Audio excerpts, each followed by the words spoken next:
Hi guys, and today we got a new snapshot, and this one is a cool one. If you want more news like this, I recommend subscribing to my channel and joining my Discord in description. First, we got a new music disc. You can find it from Trail Ruins. It's around 3.5 minutes long, so you can skip it if you don't like it. The song is Relic by Aaron Cherif.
We also got 7 new advancements. I will tell you how to get them. Smells interesting. Obtain a sniffer egg. Little sniffs. Feed a sniffled. Requires smells interesting. Planting the past. Plant any sniffer seed. Requires little sniffs. Adventure advancements. Respecting the remnants. Brush a suspicious block to obtain a pottery sherd. Careful restoration. Make a decorated pot out of 4 pottery sherds. Requires respecting the remnants. Smithing with style.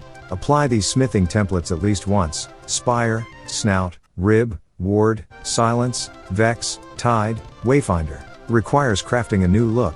Added the following new music tracks by Aaron Cherif to cherry groves, desert, jungle, badlands, and flower forest biomes. I will make a different video for those songs. Changes.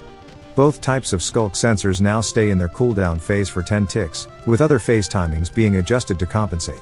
Crafted decorated pots with at least one pattern now have a hover tooltip displaying the sherd and brick ingredients. Updated the credits. Added the ability to scroll upwards by pressing the up arrow key. Skulk sensor phases.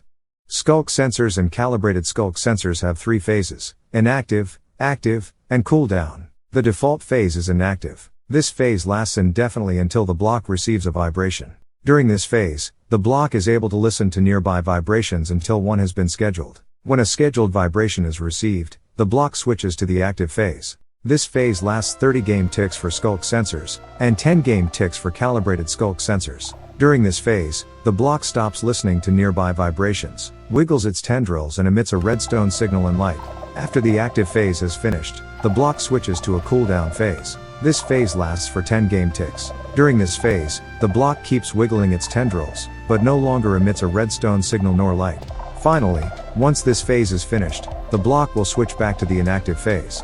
Previously, some of these phases had different timing values. Active, 40 game ticks for skulk sensors and 20 game ticks for calibrated skulk sensors. Cooldown, 1 game tick for both types of skulk sensors. These phase timings were tweaked so that it is less common for activated contraptions to recursively activate the skulk sensor that powered them. Technical changes. The resource pack version is now 15, accounting for the font and credits update. Legacy_Unicode glyph provider has been removed. Bitmaps used by uniform fonts have been removed. Uniform font has been updated to use Unifont 15.0.01. That changes the shape of multiple characters, while also adding support for new ones. Combining characters no longer include circle overlaid over them, so M now renders as M. Added second level of organization of entries in credits.json on top of titles, called disciplines. Font textures are included in debug texture dump, F3+S. Added new font glyph providers, Unihex and reference. Removed legacy_Unicode. Improved performance of the light engine. Fonts. New Unihex glyph provider. New glyph provider for reading Unifont hex files. Hex format describes bitmap font glyphs. The height of every glyph is 16 pixels. The width of the glyph can be 8, 16, 24 or 32 pixels. Every line is made of 2 hexadecimal numbers separated by.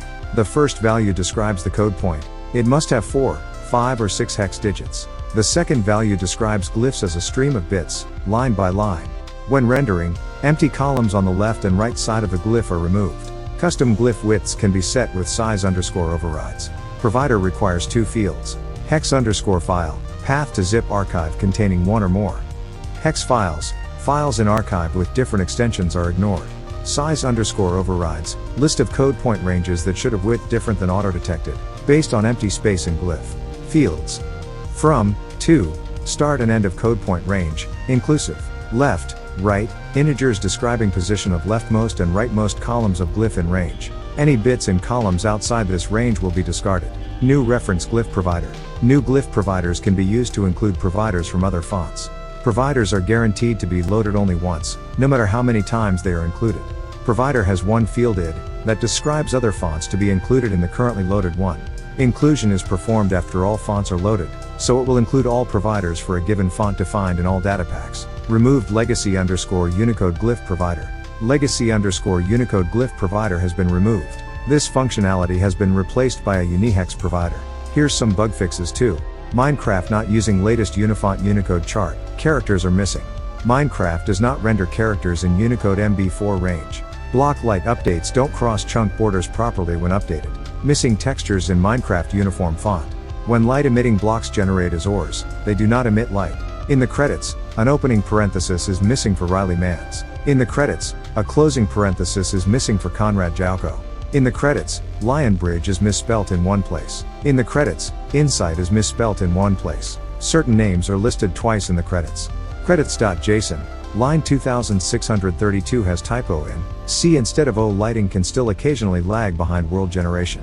Some Mojang employees are not mentioned in the credits. Light emitted from cave vines and glow lichens upon world generation still sometimes doesn't propagate across chunk borders. Font file of some Korean completed font area is wrong. Space is no longer treated as padding in fonts. Particles spawned by brushes held by left-handed players move in the wrong direction. Reversed comma doesn't render properly when using the Unicode font. Sniffers cannot properly pathfind into water while burning. Sniffer animation is not smooth on slime blocks. Game crashes when generating new chunk java.lang.illegal state exception. Asking for biomes before we have biomes. Telemetry tooltip out of screen. Tooltips get cut off at the bottom of the screen. Sniffer eggs are sometimes spawned in the ground when sniffers breed. Sniffers stand a bit too close to players that are tempting them. That's everything for this video. See you next time. Bye.